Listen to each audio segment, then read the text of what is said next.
الله وبركاته صحابي waxaan halkan ka akhrineynaa cashir ka mid ah cashiradeenii taxanayaalkan inooga socday waana ereyo cusub bal waxaan isku dayi doonaa inaan iswaafajino ereyga Englishka iyo midka Soomaaliga dhageysi habboon. English words waa ereyo English ah, ereyo af Soomaaliya. Waxaan dhahaynaa cat waxaan dhahaynaa waa goyn ama jarid aad wax jarto. Cat waxaan dhahaynaa jarid ama goyn wax la jaray. Jarid baan dhahaynaa jarid.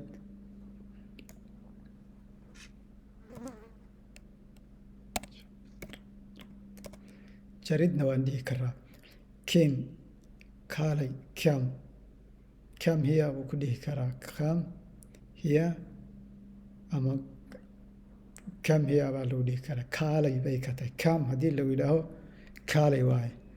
Calf ereygan waxaad ugu dhawaaqi calf. Coughing-na waa la dhahaa laakiin calf haddii he is coughing a lot aad ayuu qufacayaa waa qufac hargabka waa riiraxya ku hayso kale. Coat waa qabtay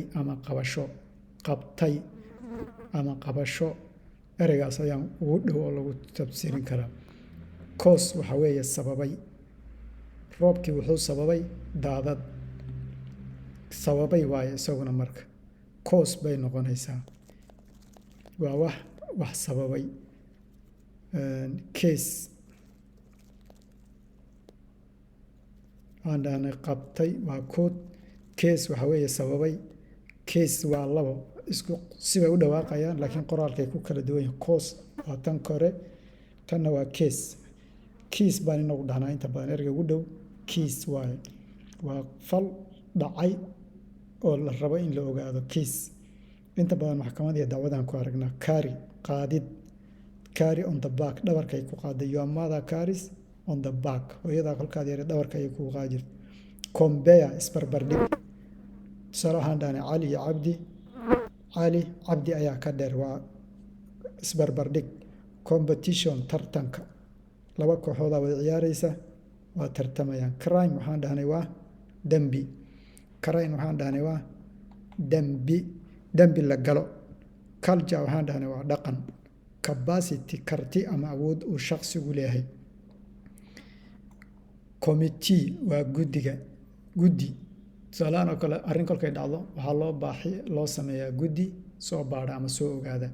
Xeer beegtina waa la dhahaa guddina waa la dhahaa maxaa la dhahaa committee ayaa la dhahaa. Convert waa bedelo ama bedelid tusaale haddaad $100 haysato shilin Soomaali u bedelato waxaad dhihi kartaa I converted my money into Somali shilling ayaan u bedeshaa dhihi kartaa. waa garanay.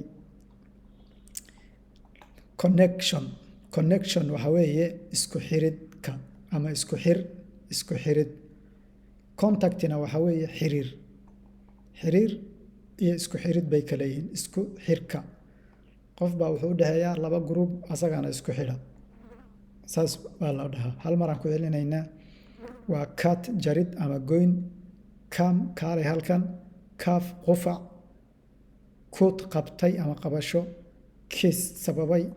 It caused waxay sababtay death ficilkaagii dhimasho ayuu sababay. Cause ay noqonaysaa. Tanna waa cause tanna waa case. Case waa isla case case aad ugu dhawaaqi inagu laakiin tan Soomaaliya waxaan dhahnaa case. Carry qaadid. Compare isbarbardhig. Competition tartan. Crime waxaan dhahaynaa dembi. Culture waxaan dhahaynaa dhaqan. Capacity kartida ama awoodda uu shaqsigu leeyahay. Committee waa guddi ama xeer beegti. Convert bedelo ama bedelid. Connection isku xirka. Contact xiriir. intaasaan ku daynaa. Asalaamu calaykum waraxmatullaahi wabarakaatu.